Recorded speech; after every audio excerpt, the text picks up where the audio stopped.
आप सभी को JM TV channel for moral stories में आपका स्वागत है। तो आइए फिर से हम आप सभी के बीच कहानी सुनाने के लिए आ गए हैं। आज जो कहानी सुनाने वाले हैं उसका शीर्षक है खजाने की खोज, जो कि एक शिक्षाप्रद कहानी है।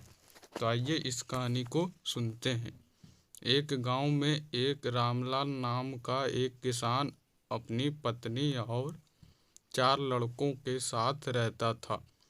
रामलाल खेतों में मेहनत करके अपने परिवार का पेट पालता था, लेकिन उसके चारों लड़के आलसी थे, जो गांव में ऐसे ही इधर उधर घूमते रहते थे। एक दिन रामलाल ने अपनी पत्नी से कहा कि अभी तो मैं खेतों में काम कर रहा हूँ, लेकिन मेरे बाद इन लड़कों का क्या होगा? इन्होंने तो कभी मेहनत भी नहीं करी, ये तो कभी खेत में भी नहीं गए।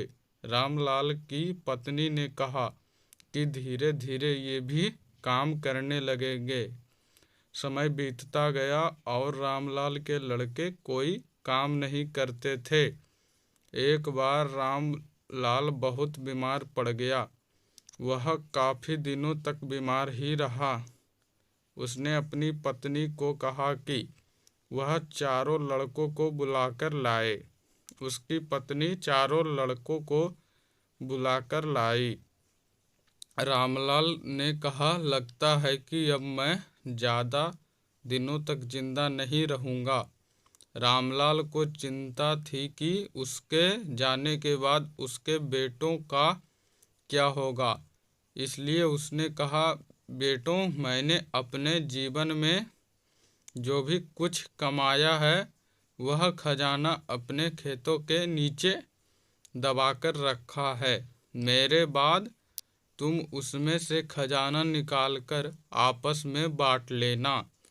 यह बात सुनकर चारों लड़के खुश हो गए। कुछ समय बाद रामलाल की मृत्यु हो गई। रामलाल की मृत्यु के कुछ दिनों बाद उसके लड़के खेत में दबा खजाना निकालने गए। उन्होंने सुबह से लेकर शाम तक सारा खेत खोद दिया, लेकिन उनको कोई भी खजाना नजर नहीं आया। लड़के घर आकर अपनी माँ से बोले, माँ, पिताजी ने हमसे झूठ बोला था, उस खेत में कोई खजाना नहीं मिला।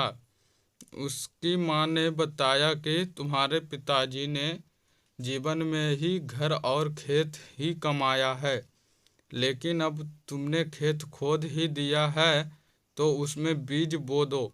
इसके बाद लड़कों ने बीज बोए और माँ के कहे अनुसार उसमें पानी देते गए। कुछ समय बाद फसल पककर तैयार हो गई, जिसको बेचकर लड़कों को अच्छा मुनाफा हुआ, जिसे लेकर वह अपनी माँ के पास पहुँचे। माँ ने कहा कि तुम्हारा मेहनत ही असली खजाना है, यही तुम्हारे पिताजी तुमको समझाना चाहते थे। तो इस कहानी से हमें क्या सीख मिलती है? हमें सीख मिलती है कि हमें आलस्य को त्याग कर मेहनत करना चाहिए। मेहनत ही इंसान की असली दौलत है। ऐसे ही कहानी को सुनने के लिए हमारे जेएम टीवी चैनल को सब्सक्राइब करें और वीडियो पे लाइक, कमेंट, शेयर ज़रूर करें। तो आप सभी कमेंट करके बताएंगे कि आज की कहानी कैसा लगा।